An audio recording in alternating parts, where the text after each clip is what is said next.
Now we're here Yeah. in this live stream on YouTube. No, it's not a live stream. But it is on YouTube. Yeah. Yeah, of course. Yeah, we want to move towards live streaming, but it takes some time, getting all the more live than live, even more alive than live. More live than live. More live than live. I would really like to do it with an audience, but that would be quite complex now with Corona. Like how they used to tape Friends, the TV series Friends. Yeah. They have this live audience that's like, you want to have that engagement. But I think nowadays it's so easy to just get everyone on a super chat, something like that. What is that super chat? It's when you have like a live chat room of YouTube and people can just chat. Oh, okay. But the super chats is when people actually pay money, and that's where they kind of draw the line very often when they say, okay, if you pay a certain amount of money, then we read your questions. I mean, I'm not saying that I want to get to that stage where people pay us money to read their questions, but I would really like to have that direct connection with an audience that contributes. So why don't we invite some people from the streets over to this table? For one, it's a Corona pandemic. Yeah. Well, I got my vaccine last week. Yeah, we didn't. Okay. Well, you got a vaccine now. Yeah. All right. I'm protected against this lethal virus, which is going to kill all people on Earth. Yeah, right. Yeah. But you got it because you're considered to be a vulnerable group. Yeah. Yeah. They put me in this category of retarded people. Oh God, are you joking? There was the people with mental difficulties. Yeah. The mentally challenged, also known as special people. Came in first for the vaccine. Is it true? It's true. Wow. And, they put me in the wrong category, but I was lucky. So I said, give me the vaccine. Yeah. Why not? So And you didn't get the vaccine that clots up your blood? No. Well, I was kind of knocked out for 3 days. 3 days? Yeah, but I needed some sleep anyway. So That's fine. yeah, it's fine. Yeah. Oh. Yeah. When are you getting your vaccine? I've no clue. I don't think I will get it. No? No, it will last another year before I get the opportunity to get the vaccine. I'm like the last one on the bottom. You're healthy, good looking. To a certain extent. Young. No, but I think I often joke about this. I'm in the cultural sector, and in my government is not very culturally friendly, and so I always joke that I'm like on the lower class of society. Yeah. So I think they'll be happy to get rid of me. They're like, just no. But I don't feel very associated with the government or with society really. And with the retarded people.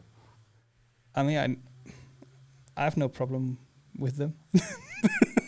As long as they don't know where I live. But now they do. Yeah, it's true. You're staying over. Yeah.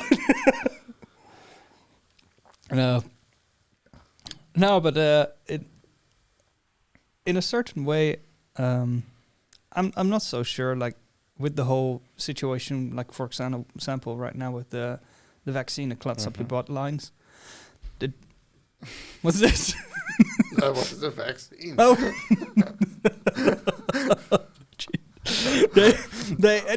I really am concerned to a certain extent where I think like you don't know where this is going to go. You don't know if in 6 months they realize, like, oh shit, we really fucked up, and then they have to recall a lot of stuff, like all the countries stopping with AstraZeneca or AstraZeneca. Yeah, that one. AstraZeneca. Yeah. Then this is stuff you could basically like foresee when you're gonna rush something like this, like medical stuff, and you're gonna get trouble down the line. And I'll wait till the point. Most likely, I'll be invited like way last in line. But even then, I'll wait till everyone had theirs, and I see how many people die, and it's like, oh yeah, that's okay. Then I can take it. It's not a big risk. Yeah, it's strange with this medication because usually it takes 20 years to develop something. Yeah. And now they rushed it into this 6 month thing with side effects, and But you feel comfortable enough to take it? yeah, I feel great. No, but you genuinely feel comfortable enough to take the vaccine, knowing that it took 6 months to develop, whereas usually it takes 40 times that time to. Well, they set me up. Oh, Yeah, so you had no choice, I didn't want to take it, really? and yeah, and this girl came into my life. And she told me, "You gotta take it," so I took it, Really? and I experienced this needle in my arm. Yeah, it was quite something. Oh man! Wow. The needle in the arm. Yeah. No, but she was good looking then. Yeah, pretty good looking. What's her So- name? I'm not gonna tell you. Oh, you're afraid that I'm gonna look her up. And it turns You gotta out put she's this not on good YouTube, looking. Facebook, Instagram, Twitter, Yeah. and But Spotify. but she actually works for the government. Like she's like a nurse. She's from the police. What? Yeah, No. yeah. The police came into my house, Really? asked me this question: "Do you want to take the vaccine? Yes or no?" No, this is a joke. No, this is true. Really? Yeah, and yeah, I told them I don't know because I feel healthy. I'm quite good looking and young, and I just told them I don't want to take it. Yeah. But they persuaded me, and right away they had this needle, and they shoved it up. They came into your house, The police came into my house. but you opened the door. No, they smashed the window. Oh, that's bullshit. That's what the fuck. No, but let's be really honest here. Okay. They came into your house, or This girl comes to my house once a week to talk about but it's my not life. police. No, it's not the Oh, police. okay. Of course, it's not the police. I don't know, man. You could. I don't know Amsterdam. You know, maybe Okay. it's normal in Amsterdam that the police comes to your house because I'm like, Yeah, every now and then. check out what the fuck's going on Yeah. here. They ask you, do you vacuum clean, do the dishes, laundry service? You know, we're talking about Amsterdam, where everyone Amsterdam. votes like lefty. Like you voted for the the Communist Party. Yes, I'm a communist. So this is like a wet dream for you, is that they come into your house and give forcefully put needles into your Yeah. body. Yeah. Fair enough. Fair enough. Uh, Yeah. What's on your list? To talk no, yeah, about? no, but just putting the list away. I'll put Yeah, the list away. Yeah, no, fuck the I list. drew this picture for you. And you Yeah, I know. Threw it You- away. You made a really nice picture for me. Yeah. Thank you very It's a much. Heart. And, Yeah, I'm gonna put it in kind of the way I perceive you. Your presence my presence. is like that. I don't understand. Like, No. It has a very, very coarse lines around that. I don't know what to make of this. Or is that a window? Is that a window or a... It looks like broken glass. It's like the red light district. What? Can you show it for the camera? Show it. Yeah, here. Look. I'll make a picture on the in the video. Okay. Yeah. Well, Well, well. this is us. This is us. But no, Here but we are live live in the studio. in New York. Gonna get myself some water. No, but I'm Is that vodka? no. No. You want some water? Here you go. Thank There you. you are. Now, Okay. You have donuts? I want to know everything about NA. NA. Tell me all about it. Well, NA, Because you used to go to meetings of Yes. the NA. often. How often did you go there? Well, I found out about NA about 7 years ago when I tried to get clean and couldn't do it. And I walked into these so-called rooms where people gather Yeah. to stay clean and support each other in this journey. Basically, NA is something that should not be talked about, or It's like Fight Club. it is like Fight Club, and I cannot tell you who I met there or what we talked about. But basically, it's a group of people with the same problem, and without any solutions. Mm. So it's as they say in drug use and active addiction, there's three choices: jails, institutions, or death. That's quite serious. That's quite serious. But what's the alternative for staying clean? Freedom, health, and Money. money. You save a lot of money. I want to remind you to keep the microphone a bit like this, like a fist from your mouth, so you Like can. a fist from my mouth. Yeah, you can put a fist in Oh. between like this. Yeah, but if you put it like this, then you talk over the microphone. So put it a Okay. bit like that. That Put you it like talk this. into it. Into the microphone. You see what I Talk mean? into the Here, let me microphone. help you out. Here, bit like that. Okay. You turn this up. There we are. Yes. Like that. Yeah. Okay. And then a bit more towards your face. There. No, but else we can't hear what you're saying. Okay. Yeah. Can you hear me now? Yeah, I can hear you. Okay. Yeah, that's good. Yeah. No, but so 7 years ago, you were introduced to NA. Yeah. How did this go? Like, what's the procedure that you went through? Well, I vaguely heard about these kind of meetings. Alcoholics Anonymous. That's quite famous. That's the same as a 12-step program. I knew someone who went to Narcotics Anonymous, but I never thought this was an option to go to until my psychiatrist recommended me to go to one of these meetings. And No. there was a website with the schedule of meetings, and there was one that night I went to, and yeah, it was strange because there was an introduction of the meeting by the chairman, and one of the first things he said was, "The newcomer is the most important person at any meeting." I was the newcomer. When I came in that meeting, people said, "Hello, welcome, good to see you," and at the end, "Keep coming back, good you were here."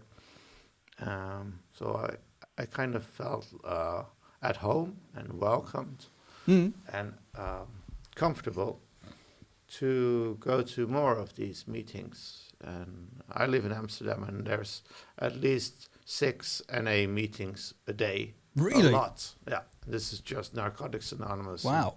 There are other fellowships as well for sex and gambling and eating, and yeah. But this drug meetings more than enough a day. Yeah. What do you think? No, yeah. Go to I one think of these 6 meetings? I would like to go at Yeah. one point to see what it's like, but I don't know. Like I don't have the NA problem, like the narcotics problem. So maybe we like wrong to go to Yeah. like Yeah. it would be collect There are tourism. different meetings, open meetings and closed meetings. And open meetings are open for visitors. All right. Yeah, so they can see what's going on. And Do you get a lot of visitors to those open meetings? not really, no. It's mostly the same group of people. I think in my hometown, it's got to be like 200-300 fellows, they call them, the people who come to the meetings, the addicts. We used to call each other fellows. So you kind of get to know most of them throughout the time. And not a lot of visitors. But that's also because they don't advertise themselves. Okay. Yeah. It's not on TV or radio. No. Well, yeah. That seems reasonable to me that they don't put it on. No, they don't want you to promote this method. It's based on attraction, not promotion. That's one of the traditions or principles, or I don't know how they call it anymore. Um, so it would be like, for example, you are in this drug hell, and I would attract you to come to one of the meetings, but I would not say in a group of people, anyone who has a drug problem, come to the meeting. It's very personal. Okay, yeah. Most people come to the meetings because they went to 12-step clinics, rehabilitation centers. In there, they get to know this program, and the counselors recommend them to go to meetings to find a sponsor, like a mentor, someone who's been clean longer, and tell you how to go about life and, without using drugs. For me, it was different.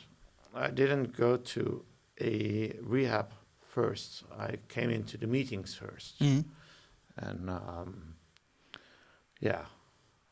But in all these years, seven years of meetings, including 2 rehabilitation centers, 2 clinics I went to, I never managed to stay clean for longer than, what was it, 5 months. Usually I would relapse after 3 weeks, 4 weeks. 7 years of 12 steps, more I was in more in drug use than sobriety. Wow. Yeah. So now I've come to the point that the things I learned in the meetings I still use in daily life, such things like keep it simple, one day at a time, or whatever, the one-liners, the cliches. But now I've come to the conclusion, okay, so all I need to do is stay clean, and the rest will follow. And the stuff they teach you in the meetings or preach about is just total brainwash. Yeah, because I heard you talk about this a couple of times before. Is that, you know, there are some elements that are very like useful for your personal development and your rehabilitation, or like getting out of the trap, the jail. I don't know how you would describe it yourself. Well, I think the greatest thing about this self-help group is that you can connect with people again. A lot of people end up in isolation after years of drug abuse. Myself, I ended up in my house, basically in bed or on the couch using drugs. At a certain point, I didn't even turn the TV on anymore. My phone was always switched off. I didn't open the door for anyone besides drug dealers and takeout pizzas. So it's pretty lonely. And I guess in the beginning, for most people, the connection with other recovering addicts is the most valuable part of this program. Then I was lucky because my family always stayed in touch with me. Most of my friends stuck around. They didn't give up on me. They didn't abandon me or alienate me.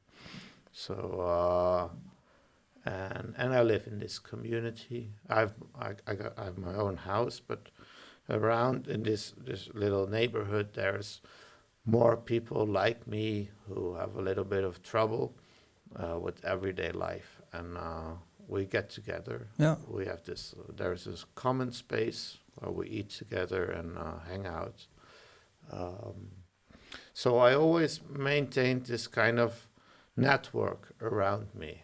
The people never really gave up on me, and me in drug use, usually I didn't fight with anyone. No fights. No. Yeah, of course I hurt people's feelings by not being around, but I never got into fucked up shit. I just stayed in my house. I didn't go to bars to pick fights. Mm. No crime, nothing to do with crime. I didn't steal. Uh, I didn't treat anyone bad. But I neglected. I neglected everything. No. The social part of life, neglected it completely. Um, and that was nice about the meetings, because the first time I walked in, I got this book, and the last page of the book had a list of phone numbers with people from that meeting. From the very, like, the room that were in the room with you at that time. Yeah, Wow. yeah, yeah. All right. They wrote down their names and phone numbers. So I would call them every now and then. And basically, they told me to go to more meetings, as there is this 90-90 thing. They talk about 90 meetings in 90 days at the beginning of your of the recovery. And I think I did something like that, but I didn't manage to stay clean for 90 days. But you went to 90 meetings in 90 days. Yeah, Wow. pretty much. And at first, when I came in the rooms, I wasn't really clean yet. I would use a little bit of alcohol and cannabis every night. And there is a condition for sharing at a meeting. The condition is you clean for 24 hours in order to share something with the group. And the first 10 days I wasn't clean, because I would use a little bit of drugs every night. And then I stopped using drugs when I came to the meetings, because I wanted to share something. I wanted to talk in the group. That was the motivation for me to stay clean that first night. And so I did. And yeah. How long were you using drugs up to that point when you decided to stop using, just so you could share? Basically, from the start to the end, to that moment.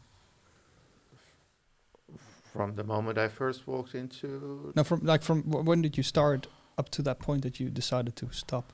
Yeah. How long is that period? That was a long time. I think I started using drugs at a daily basis from the age of 18, drinking, smoking joints. Pretty soon after I finished my high school, I started working, renting bikes to tourists at Mac Bike. And there was this kind of, little drug scene going on. Not a drug scene, but chilling out after work, drinking beer, smoking joints. And that appealed to me, and I just joined these people. And I liked it at first. Sort of made my problems go away, and my feelings, my thoughts, my anxieties to a more manageable level.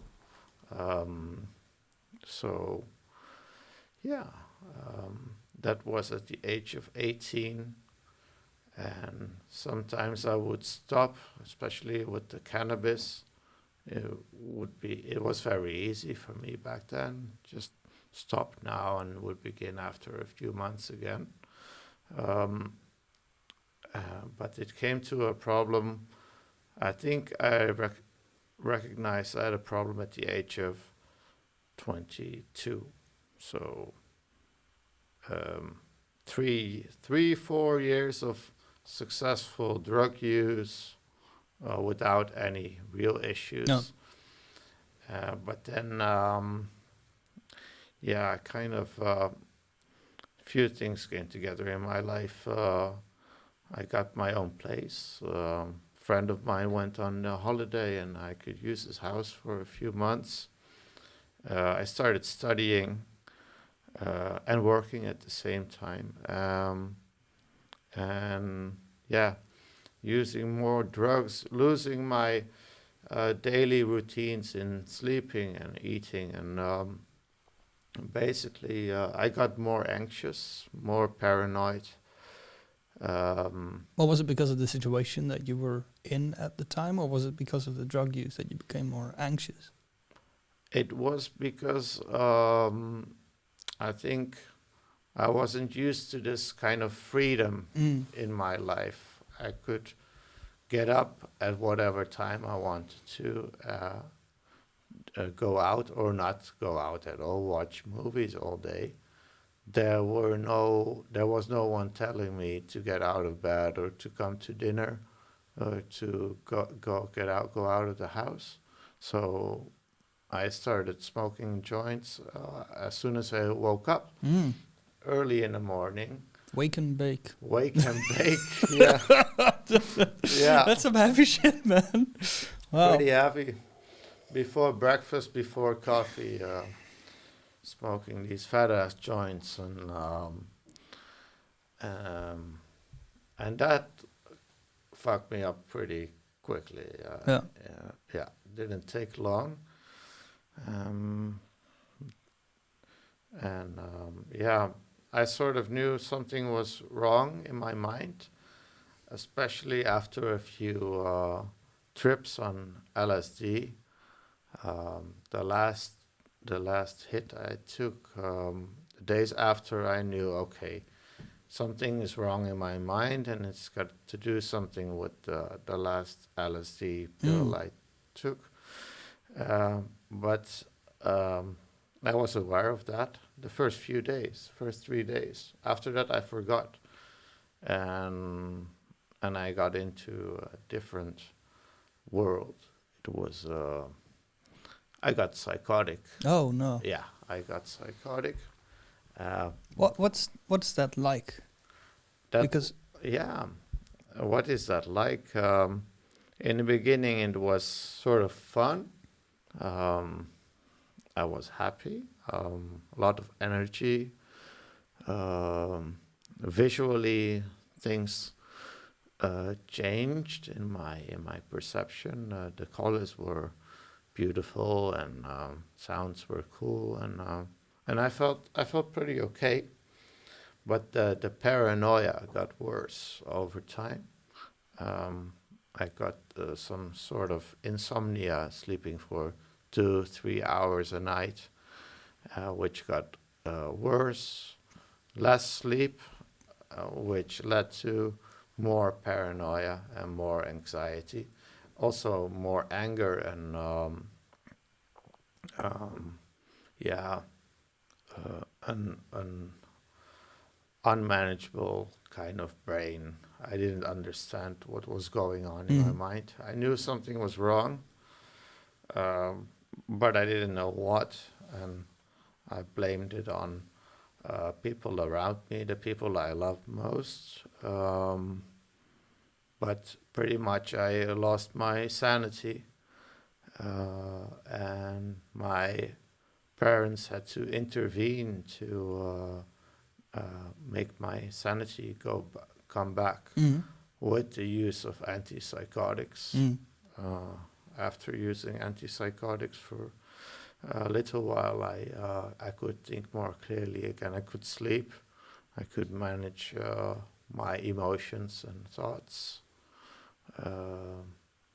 And it was triggered by drugs, this psychosis. It also runs in my family from my mother's side, these kind of mental issues. But I sort of sped up the process by using a lot of substances. So the drug problem, I was aware of that by the age of 22. Okay, I have this issue with drugs, tried to stop. But it took me much longer to actually stop. And in the meantime, I started using different substances, like amphetamines and cocaine and sleeping pills. I think those three the most. And so kind of strange. I realized I have a problem, Yeah. but the result was my addiction got out of hand more Hmm. by the time I found out I had a problem. Yeah. Yeah, Wow. yeah. I found it a very um, it's a very I don't even know the right word for this. It's almost confronting to hear, you know, that what you went through. Mm-hmm. It's such a heavy story. You know, I know you from around that, just before that time, I think, like when you were, what, 21, something like this? Something like that. So Yeah. it was just before it became that problem. Yeah. And I think we lost touch at some point just before that everything went wrong. Mm-hmm. And then we met a few times in between. But it's such an intense, because I know you know, depression and those kind of things very well, but the whole psychotic. Okay, I think at some point in my life, I had that point where I too had an experience similar to this, like the psychotic experience, but not so intense as what you describe. You know, that people had to intervene. Mm-hmm. And with drugs, for me, you know, taking antidepressants took me 16 years to give in, to actually accept that I need some medication to actually get to that point of accepting help. Accepting help. yeah. Yeah. But for you, that stage, was that the moment that you went to the NA then, when you started taking antipsychotics, or? No, that was a little bit later. When I started taking this medication, the antipsychotic, I lived with my parents. Basically, I stayed in my room for about 2 years, taking the medication. And at first, it got me really tired. Sleep all day. Basically, all I did was sleep, eat, and watch TV. On lying down, eating and watching. And after about 2 years, I got this offer for my own place. Mm-hmm.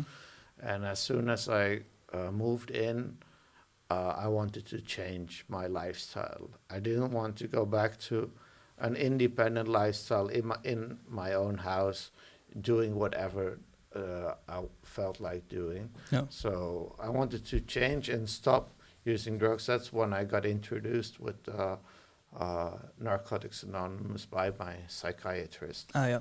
who told me about these meetings I could go to. Yeah.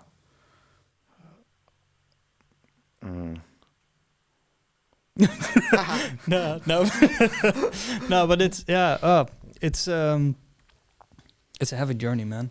It's a heavy journey, and now I'm 33 years old and come to a point. I tell myself every morning, I'm never gonna use drugs anymore. Mhm. This is different from the approach of Narcotics Anonymous, which they repeat this thing: stay clean just for today. Today I stay clean. Tomorrow We'll probably too. We'll see. Probably. But my attitude has changed. For me, there's no point in ever taking drugs or whatever kind of drugs anymore. Nothing anymore. No. So I got this mantra now: never going to use drugs anymore. And repeat it for 10 times. That's what you do when you wake up. That's what I do in the morning. Yeah. Yeah. And it works for me, because my life in drug use is just so horrible and isolated, depressing. It's pretty much all the negative things in life together by myself in a closed space. there's no point in going back to that kind of life. No, no, Not at all. no.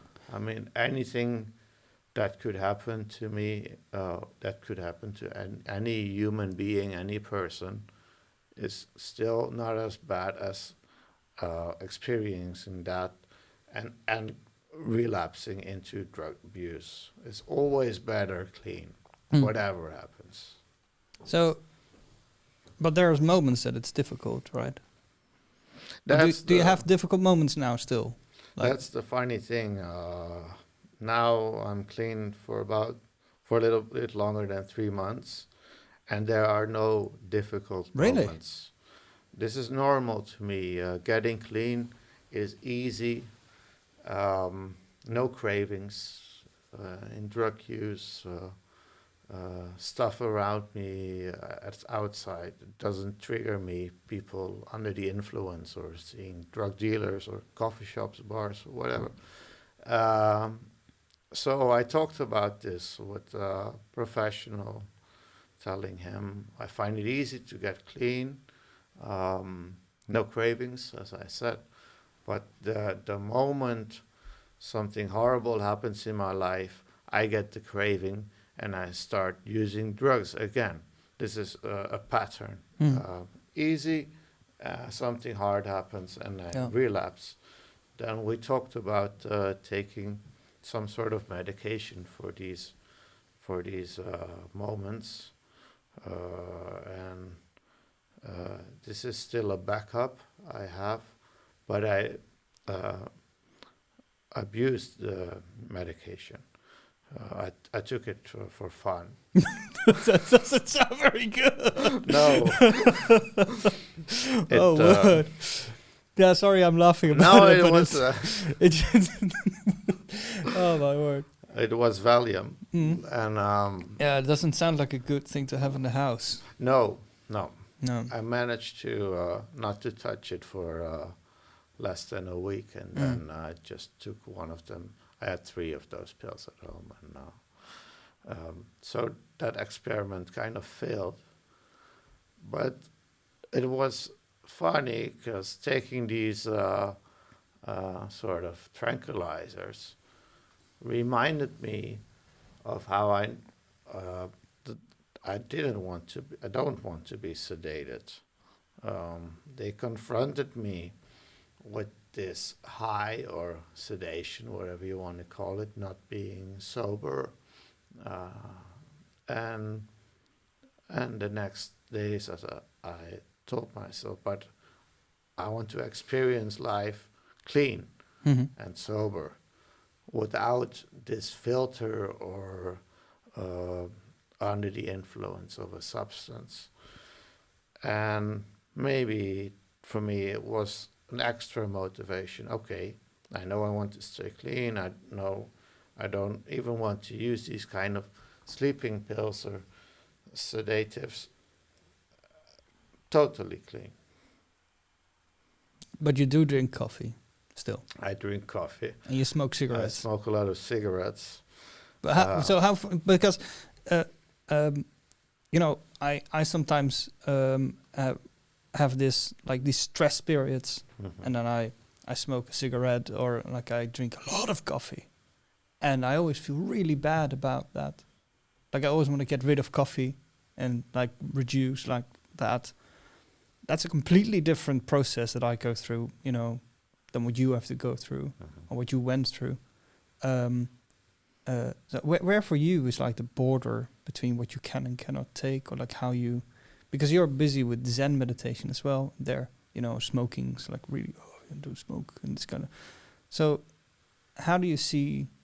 Because I know that you told me that when you go to a rehab center, basically everyone smokes, whereas everyone's always continuous like, oh, you're smoking, it's a really bad addiction.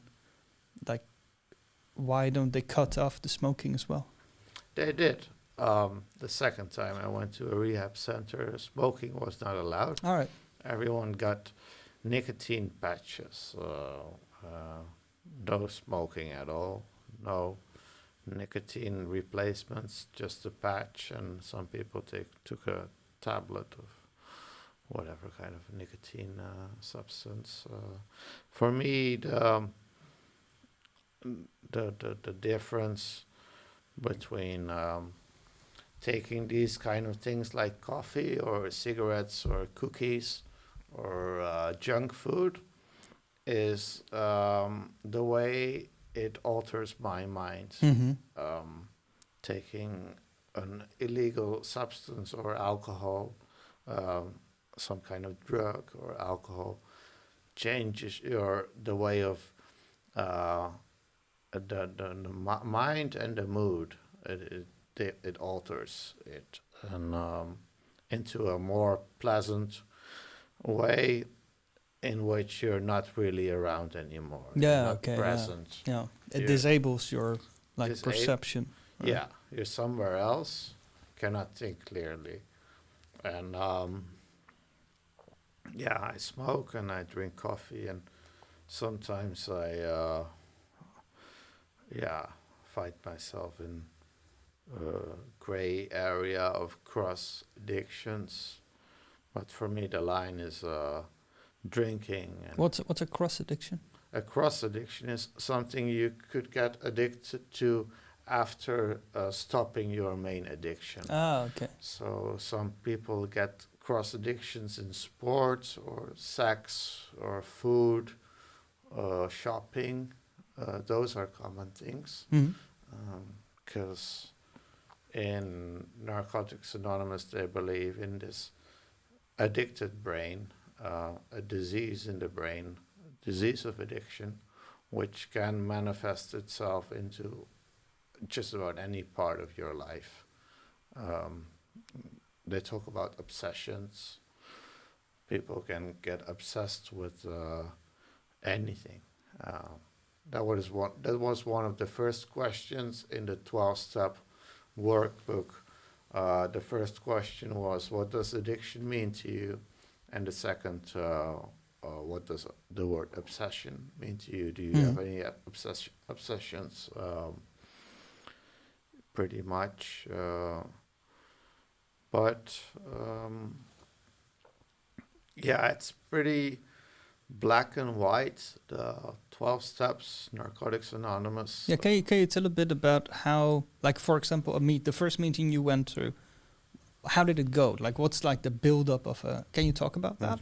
I can talk about. I want to talk about that. Some people may have come across the new meetings on TV, in movies or series. I only know the meetings from Amsterdam, Yeah. and the format is different all over the world. But the way I got to know it is there is a chairman, someone who hosts the meeting. It's pretty much the same format. They read these sheets of paper, stuff like who is an addict, what is the Narcotics Anonymous program, what are the 12 steps, what are the traditions. After this, people get the opportunity to share. Yeah. So, and the thing with sharing is not allowed to comment on any of the previous speakers. So you can share your own experience, Yeah. but it should not get into a discussion or even something like a talk. Yeah.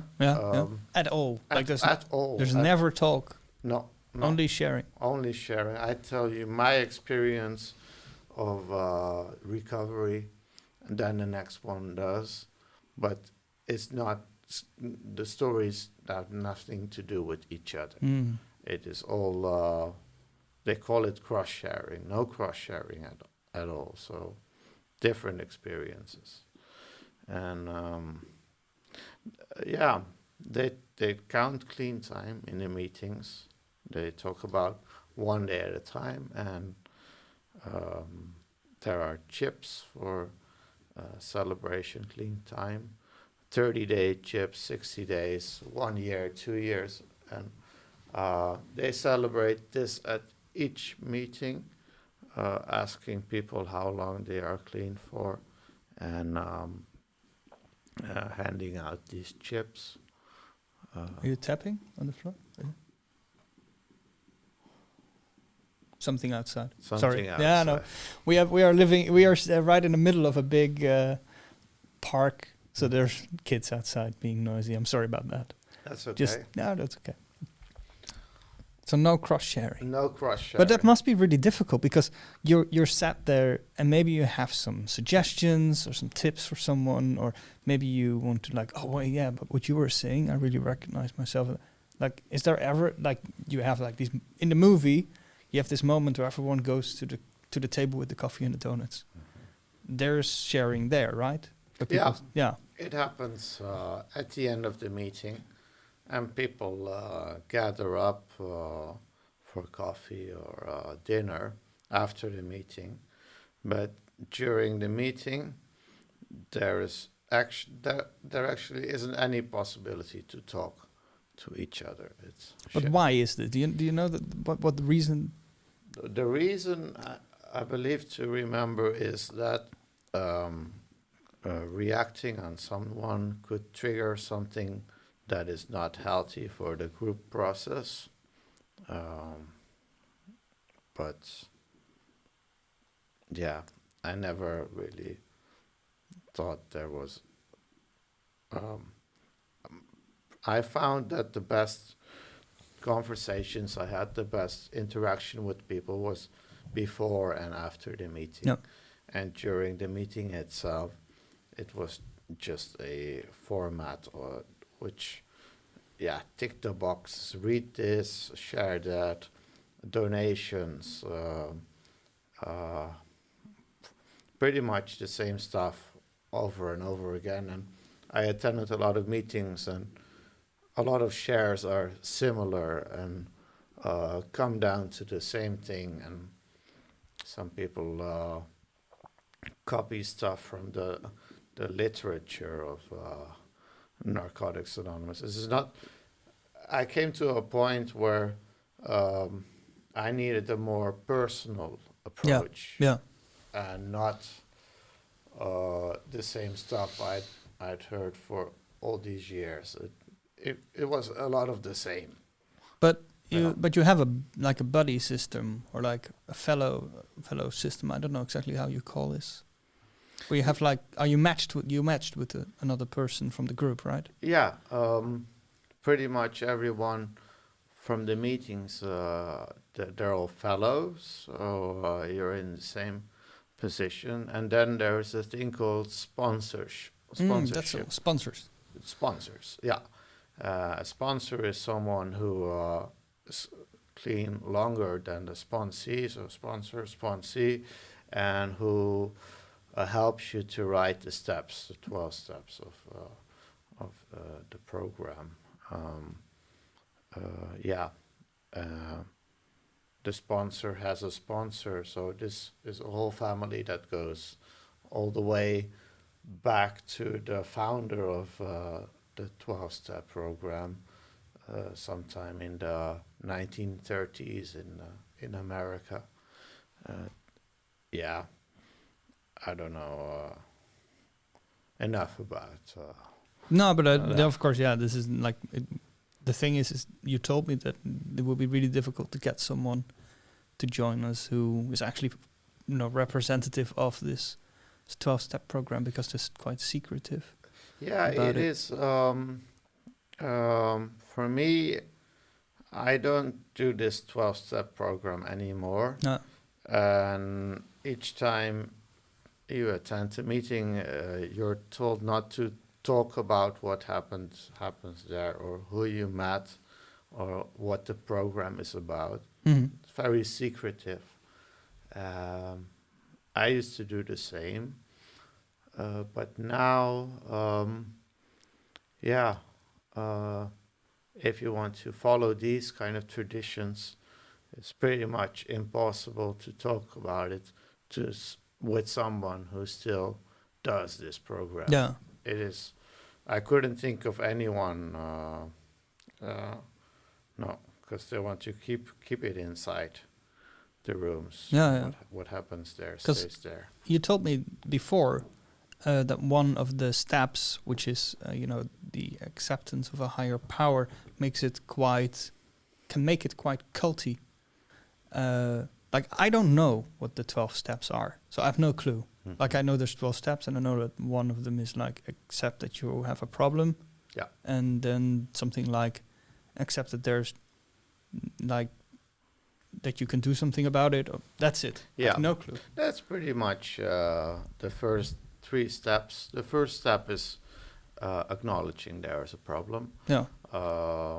A drug addiction which has made your life unmanageable and which made you feel powerless.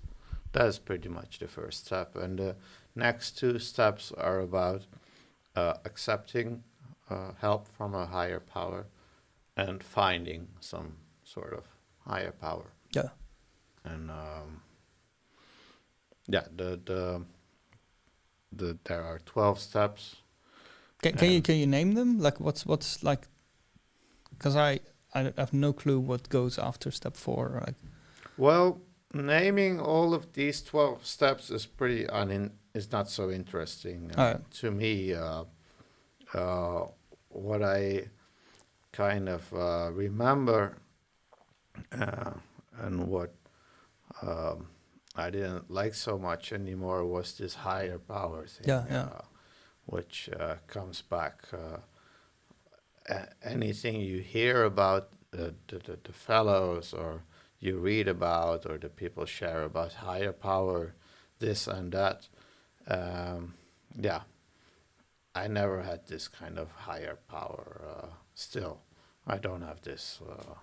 And it was one of the main reasons I stopped going to meetings. Was this sort of thing from it's based around Christianity and a sort of cult founding its roots in Christianity. but a higher power can be anything really. It can be anything. I mean, it doesn't have to be like God or like Yahweh or this kind of Allah or what, Allah, no, but it doesn't like a higher power can be basically like the Coca-Cola Corporation is a higher power because it's very powerful and it's it will survive you most likely. Yeah, and the steps give you the possibility to find your own higher power, to pick something which is caring and helpful and loving, whatever they say. So it can be anything. But yeah, to me, talking about sponsorship, my first sponsor suggested me to get down on my knees and pray every morning, asking for a clean and sober day or to help me with any problem I had in life. And my problems got solved one way or another somehow. But then I asked myself, was this because I asked my higher power for help, or did I find the solution myself, or someone else helped me finding did it have anything to do with the higher power? Because now you have your own ritual where you have like this mantra of saying 10 times that the most important thing means so, which is basically like a prayer on its own. Yeah. And you kind of empower yourself through that process rather than relying on something outside of yourself. Yeah. I've come to this point in my life after the meetings, which is about connection and the group and a higher power and together. For me now it is all about me. Yeah, there is nothing else I can do in this life. In my body is me.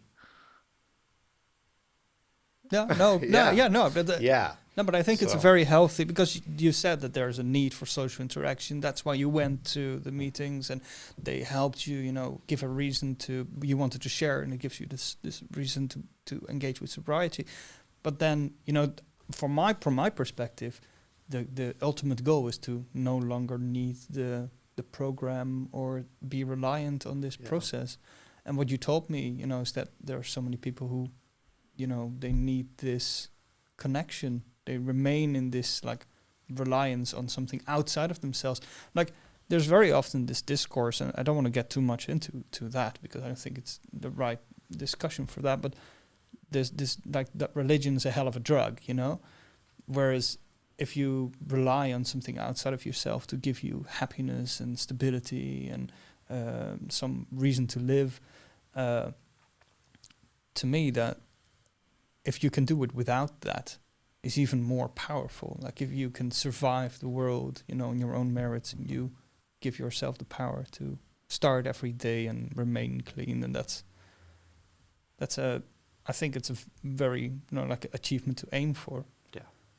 No, it almost seems like you went to the NA meeting for 7 years, but then there's a point where you say, okay, I don't need this anymore.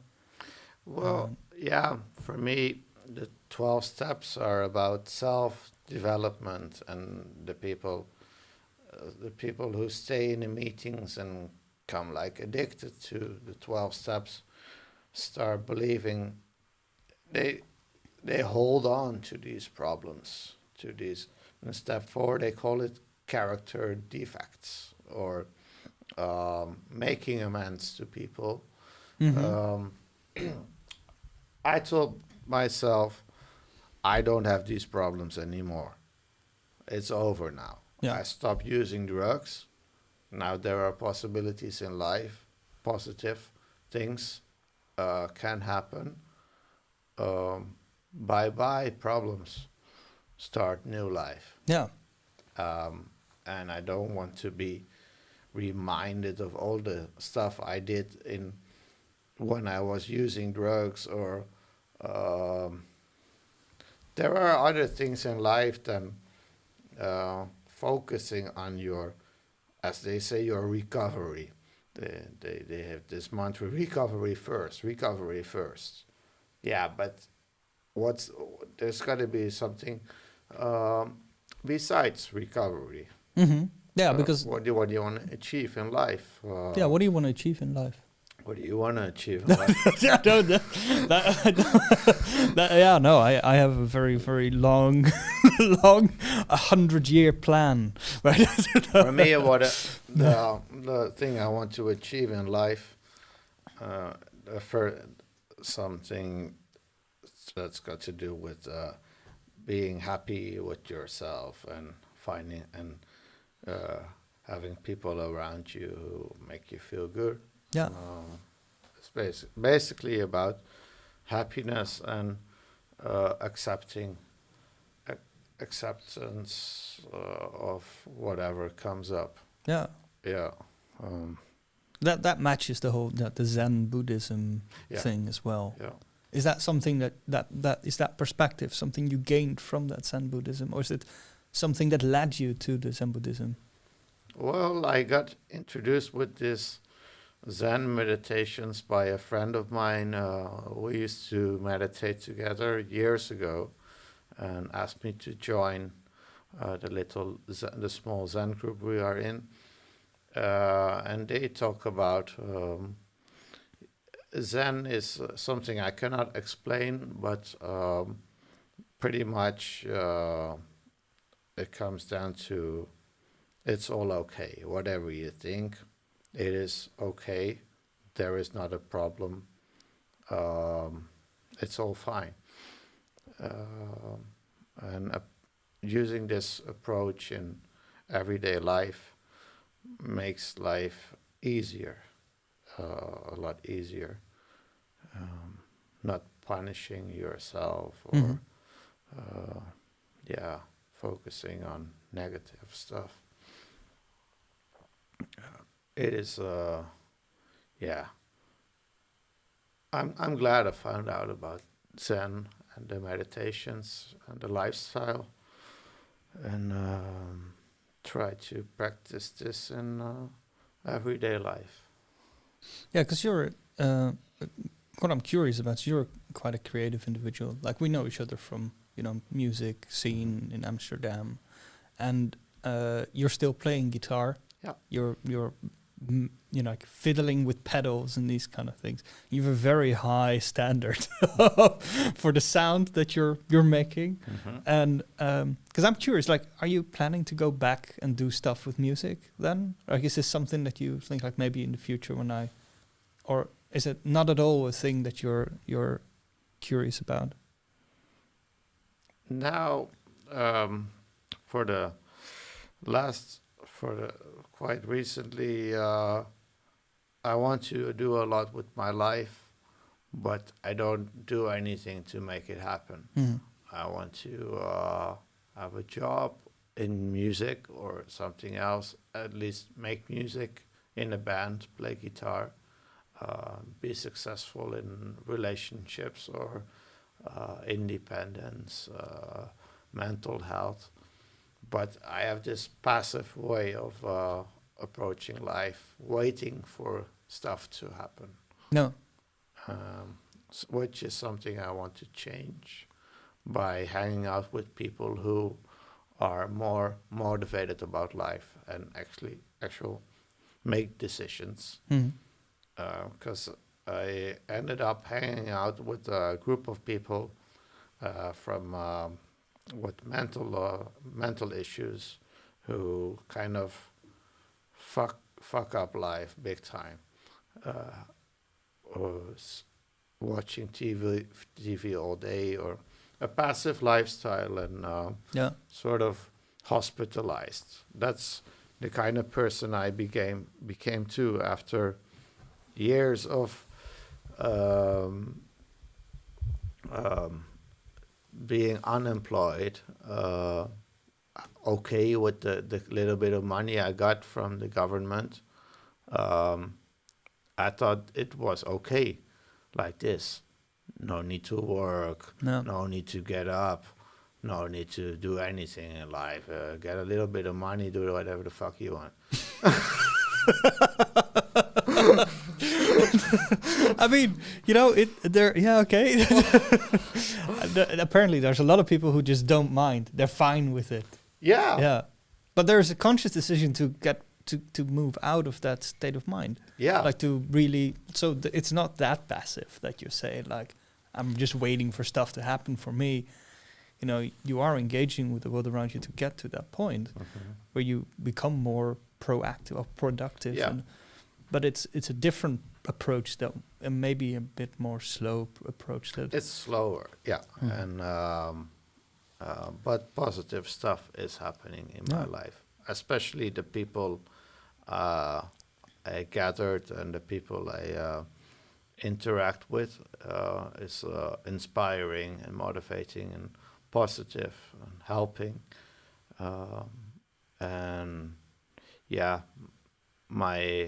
the people who are more about the lazy lifestyle or not doing so much, I kind of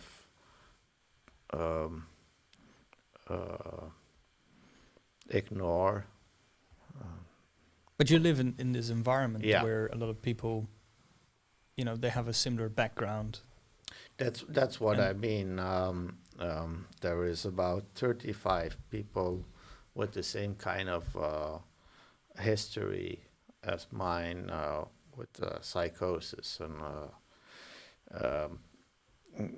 we have this common space we can come to meet each other, basically. And Because you live in your own house, yeah. and these are like separate buildings around in the neighborhood. Yeah. So everyone has like their independence, but there's still the ability to connect with each other. Yeah. There is this possibility in our common space, which is not always that inspiring. People hang out on the couch, watch TV or play video games,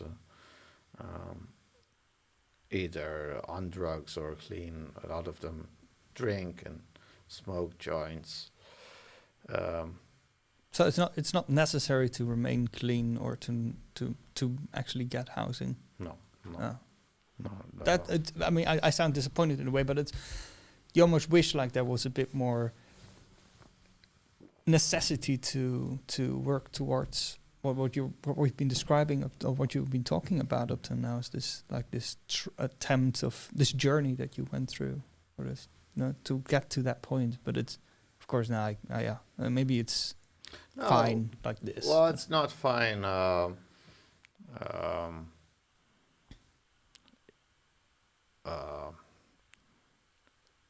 It is the freedom. There is a freedom in the housing that is provided for us to do whatever you want, as long as you pay the rent and don't set the house on fire It sounds reasonable. or make too much noise for the Yeah, neighbors. yeah. So you can do, whatever you want. Yeah. Wow. Yeah, but I mean, Amsterdam, that's a hell of a place to live. Yeah. Especially, with the story that you have, the background that you have. It's the city that most people go to do drugs. At least, like everyone's always, oh yeah, Amsterdam, this tourism thing. Now, of course, you have a very quiet city with Corona, and there's not a lot of stuff going on. It is quiet. It's the city I grew up in, and the city I know best. It's my hometown. For drinking and drugging, must be heaven on earth. I mean, there's so many drug dealers around. You can get anything within 30 minutes. Wow. And they worked with this. The dealers I used to have work with the WhatsApp. You basically text them, okay, I want 1 gram of this. This is my address, and they show up pretty quickly at the door, do the transaction. And drug dealers all over. But Did you ever get into trouble with that? no, never. Never. No. Because it seems quite, like it could just be a cop trying to figure out, like, who wants to get some stuff and then show up to your door, like, you're trying to buy some illegal drugs? Yeah. Well, That doesn't happen. the police know about my drug addiction. They do? Yeah, Okay. Yeah. How? they just know. Fair enough. Because I know the police and they know me. Oh, okay. You have some history. Yeah, Yeah. Fair enough. so that's not an issue. No. No. But it's just peculiar how easy it is to get any kind of substance in such a short period of time, so quickly at your doorstep. But I was always glad I didn't grow up in South America or Asia, where drugs are put into this crime with gangs that harass you and your family, extortion. Basically, it is possible to be a drug addict in Amsterdam and not having problems with the law or dealers or shady people. You can maintain a sort of normal life. Yeah. Yeah. We were talking earlier about your endeavors in music and stuff like that, and you hooking up with people that are dragging you along in their personal journey, like you tag along to kind of get that agency going on and building something up again. And what I'm really curious about is where you want to. Where do you see yourself in 10 years? So now you're really in that state of like maintaining stability and control. And what would 10 years from now be like? 10 years from now, I really don't know. And focus. Well, I hope by that time I have a nice girlfriend and a job. And play in a band, work, so some kind of a job, and surround myself with some sort of intellectual group. but most of all, I hope I'm still alive in 10 years. Yeah. So, yeah. I don't know what this most recent sobriety, getting clean again. I thought, yeah, everything is fine, everything's working out, sort of by itself. But when will I die? I don't know. I had this thing going on for a long time. Now I sort of forgot about that thought, but the thought keeps coming back. But where does it, like, what makes you think about that so much? It makes me think about because I want to live, and for such a long time, I made a mess of my life in isolation, in drug addiction, and complete self-destruction.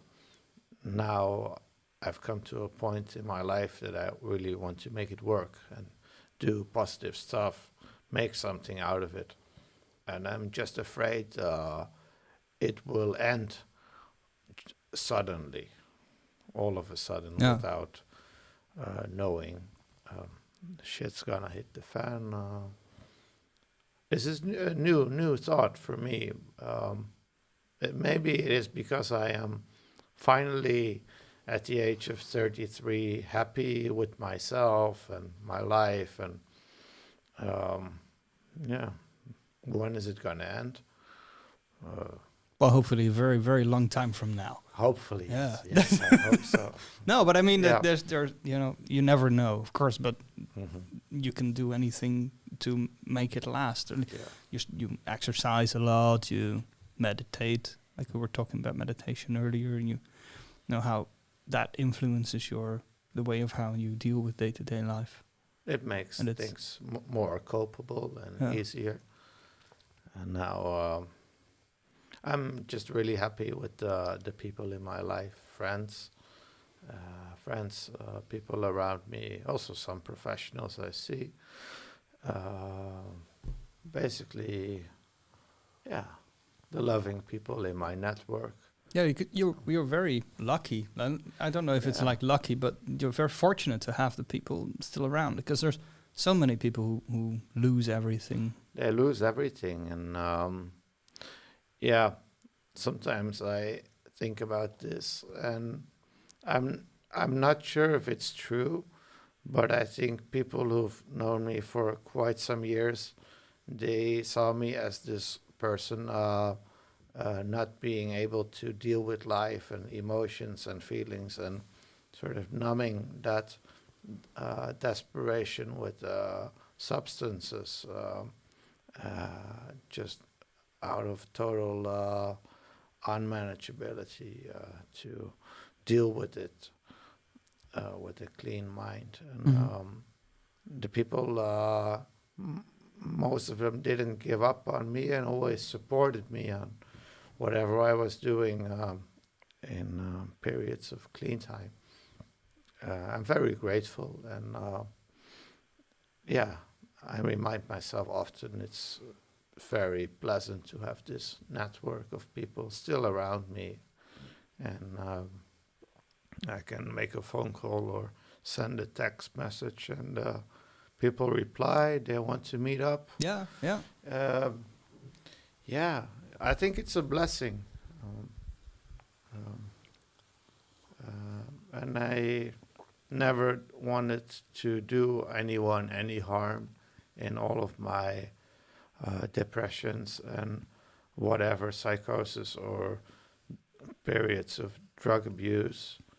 And I think the people know. They know I was doing that because I couldn't deal with life in a normal way, in a conventional way. Well, it's really, I think it's really great that you found a way to deal with it, even after so many years, you know. And it's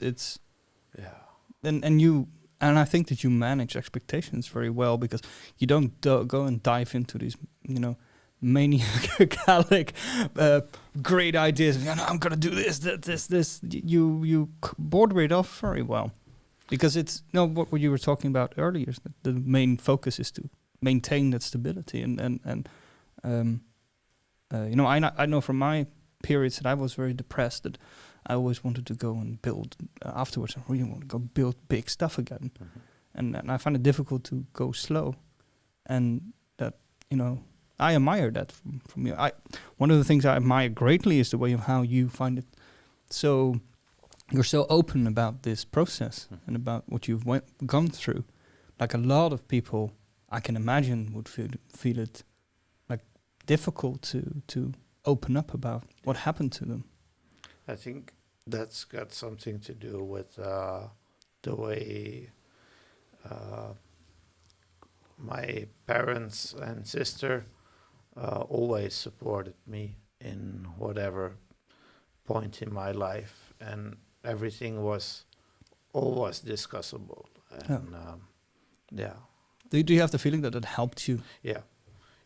It made me to the person I am today, and the way I talk to people about my issues is without shame or guilt or regret or being afraid of telling what really happens. It's got something to do with the way I talk to my family about problems, and until now I never got a negative reaction on any of the things. Well, the things I shared with you during this interview. But I also want to come to a point in my life in which I can talk about other stuff. No, of course. Now we've been talking for a very long time about it. That is okay. In a few years, I like the simple lifestyle. I'm happy with that. My house and the people around me, my sports, my music, keeping myself busy. That's what I like, and I just hope to achieve, to make little steps in life, to develop and progress, and as long as it happens a little bit and slowly but surely, I'm pleased. And I don't have these big ambitions or goals in life. No, not at all. I think that was never the case in my mind. In my mind, I just want to be happy. That is maybe the main goal in life. And being happy with myself and some nice people around me is, maybe it's the only thing I really pursue. But what I find fascinating, because you were talking about this before, about how you were almost like reconnecting or connecting with your Jewish heritage as well, and how that plays a role in also that process of leaving, you know, the past behind. I have no idea about, you know, Jewish heritage or what it's like to be Jewish, or even like you talked about a few things, but what role does that play for you? Because you're not a practicing religious individual, but for me, that part of my life and identity is the most difficult topic to talk about. Usually when I start talking for a little while, I'll just stop because I just don't know what to say anymore. All I know is from the start, I've known that I'm Jewish. I know I'm Jewish, and I always knew this is not something you advertise yourself with. It's not something to just brag about or tell people all the time. It's a difficult. I wish I could talk about it more, but the words just don't come. No, but it's okay. Like I don't want to put you in a position where you have to talk about stuff that you don't want to talk about. I want to talk. You can't talk about it, then that's okay, you know. But yeah. But for my like I remember you saying that you went to the synagogue, and what was it that you were looking for? For me, I'm that I can answer. I'm looking for uh, other Jewish people, especially of my age, uh, to share experiences with or feelings or whatever. Uh, I'm 33 and in a third uh, generation of Second World War victims. And yeah, I don't have a lot of people to talk to about this. I'm just hoping to find a connection because I feel Jewish, and sometimes when I look this up, maybe on Google, about kind of traumas in families, people my generation, I can really relate to it. So basically, wish to have more people to talk about it. Sometimes when I try to explain these issues I have in my mind about the Jewish identity, people look at me or, yeah, they don't even ask anymore. Sometimes can get really dark or negative. How? What do you mean by dark? Dark. Yeah. Well, I'm afraid of another world war or trying to exterminate Jewish people. And sometimes I tell people I prepare myself for another war. That's why I exercise a lot or want to do some sort of way to defend myself, also with weapons and security. But you really think that we'll get to that stage again? Or is it- Yeah. Really? Yeah. Well, I have this feeling I need to be prepared for when that moment comes. Yeah. Well, that sounds really serious. Mhm. Like because I never knew this about you, that you were so like concerned with that. Yeah, I was afraid. Sometimes I watch the news or news channels, and in Amsterdam, 10 years ago, being Jewish was not that much of an issue. But recently, the past few years, there's more anti-Semitism from, yeah, different groups. It's not a particular group, but there's more hatred towards the Jewish community, and I feel this, and sometimes I get scared. But you get encounters with it as well. I Or you- don't get encounters, no, but just pick it up Mhm. on what people talk about or um, the feelings they have.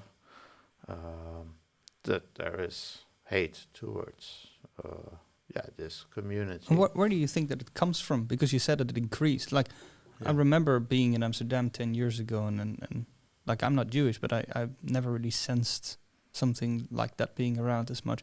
But I can imagine that now there might be stronger.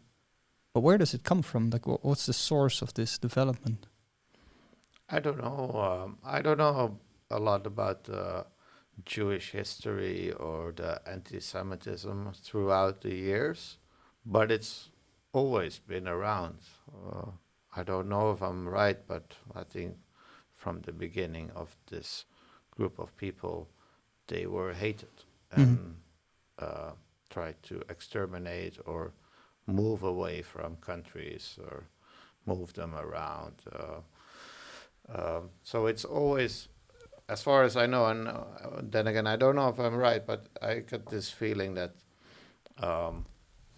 some people in the world don't want the Jewish people around. They want to get rid of them because of yeah stuff that's not right. Prejudice was the word I was trying to find. But what's your opinion about uh, what's your perspective on Israel then?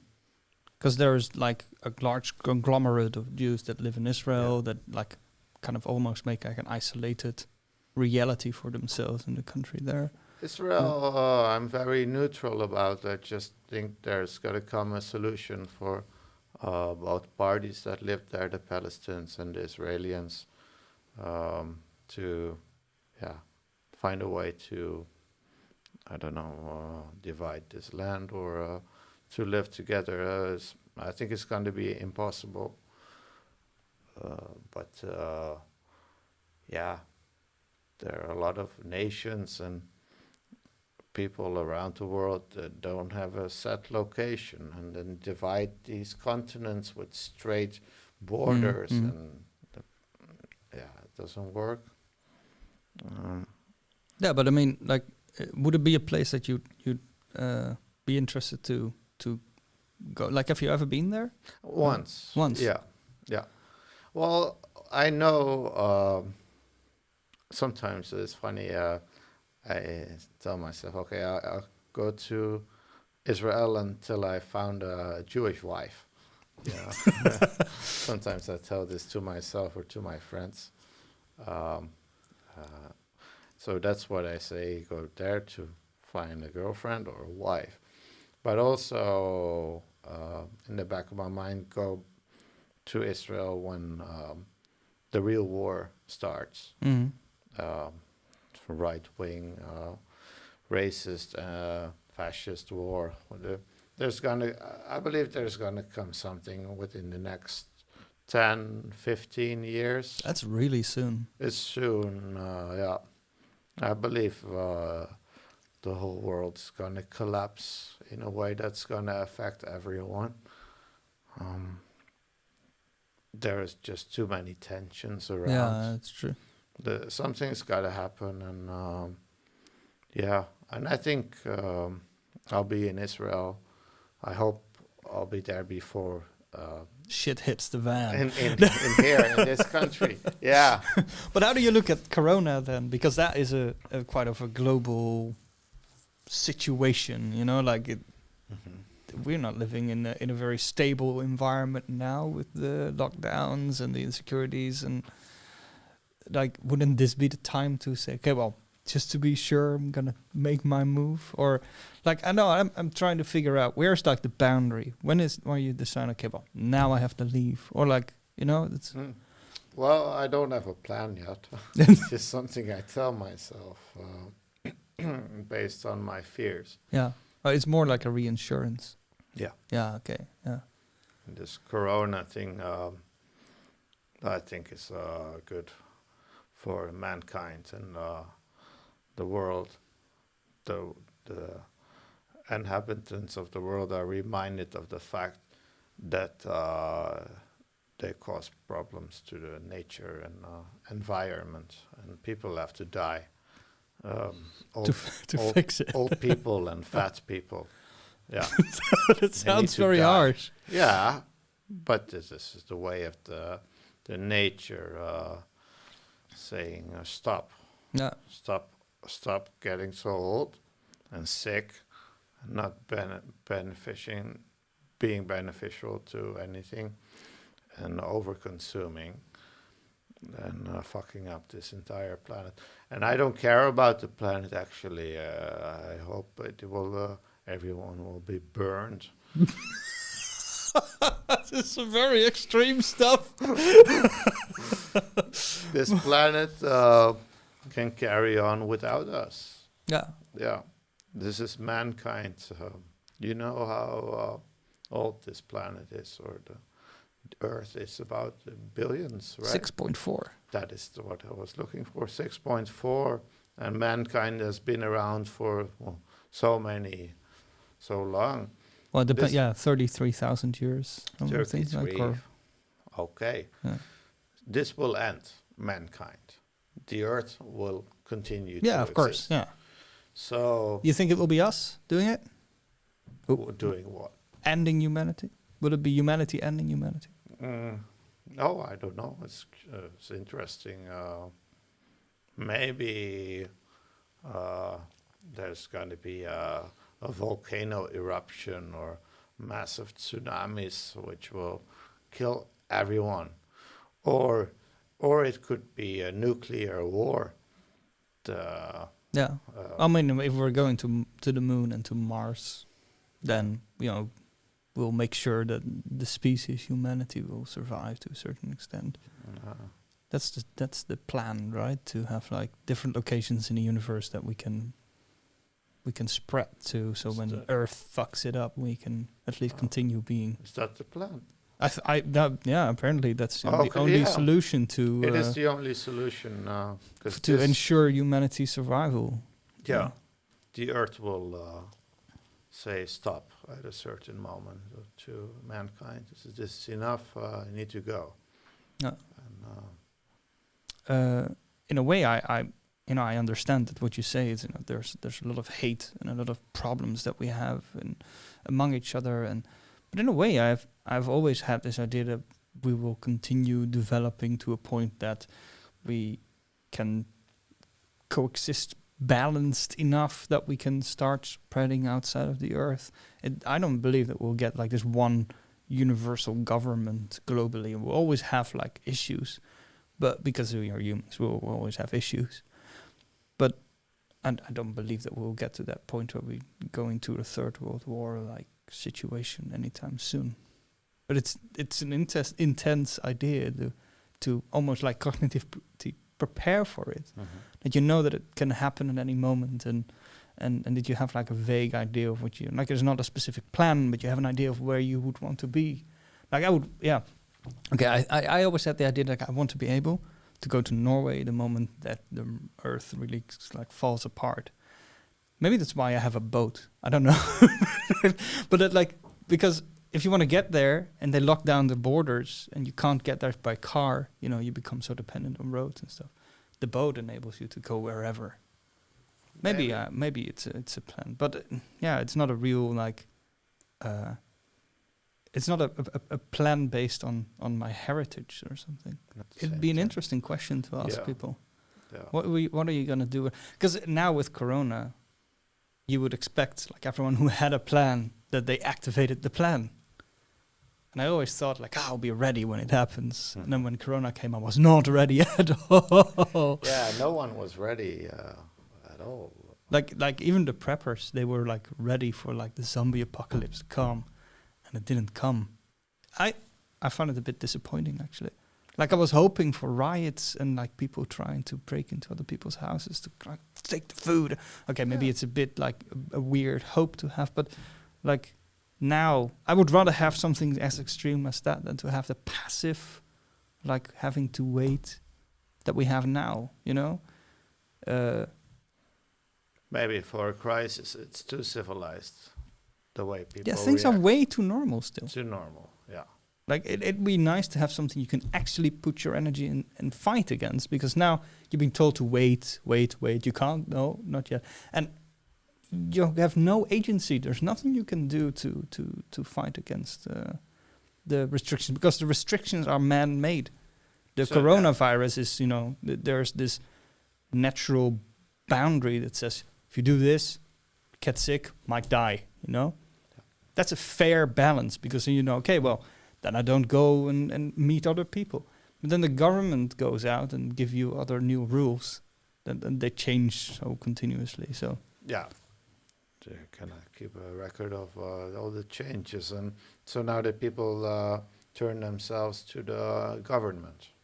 They hope that the government will fix it for them. It's a small group, but things are just still way too normal. Yeah, I know, but in my opinion, it would be really good if it was a bit more extreme. I mean, of course, you don't want to wish for more dead people, but what you really want is to have the feeling that you are still in a situation where you can do something about the situation around you. The solution is not doing anything. That is what they That's tell what they us. say, yeah. That's what they say. Waiting for more vaccines. What kind of world are we going? Because I feel a bit bitter, about being told to wait. because I had plans for my life, and it sounds stupid because there's people who died, who lost family members, and then now I'm complaining about, I had my plans for my life, but at the same time, like, I'm not gonna be able to fix that for them, It would be nice to have the ability to make my own decisions and calculate my own risks, and not have someone tell me, we know what's best for you. Because if I wanted that, I would have gone and live in North Korea. No, it sounds too harsh, but but it borderlines on this situation when you have this these political decisions made for you based on what you can achieve in your life. If everything opens up again, of course, there'll be so many people very happy and celebrative, but I think I'll be quite bitter because it took me so long to get where I am in my life. The stability that you were talking about before. I too had my struggles. Everyone had their struggles, and some people really worked very hard and they lost so much. And then what? You can start over again. There was no ability to fight for this stuff, to maintain it, because other people decided for you. You weren't allowed to. It happened all of a sudden, and before we knew, the whole world came to a sort of stop or pause. And it's going to take a long time to build up the world we once had before Corona. Yeah, you think we're going to go back to what it was like? Yeah, maybe mankind is going to face more difficulties now from things beyond mankind than they've ever experienced before, because the world's stop. Well, I think that the main issue is that we've always been fighting against nature, but now we have such a fragile system that can collapse just because we are unable to maintain certain aspects of it, and we depend on it so strongly, emotionally, but also, physically, that if it falls apart, we can't get back. No. But you know what we should do? What? We should try and get you back somewhere near in the future. Yeah. Yeah, and have more conversations about what's going awesome. on in your life and what else you're working on. And Yeah, I'd be very pleased to. yeah, well, thank you so much for taking the time and sitting down with us and sharing all the stuff that you've been going through and the decisions and changes you've gone through. It's Thank you. fascinating and truly inspiring. Okay. Yeah. Thanks.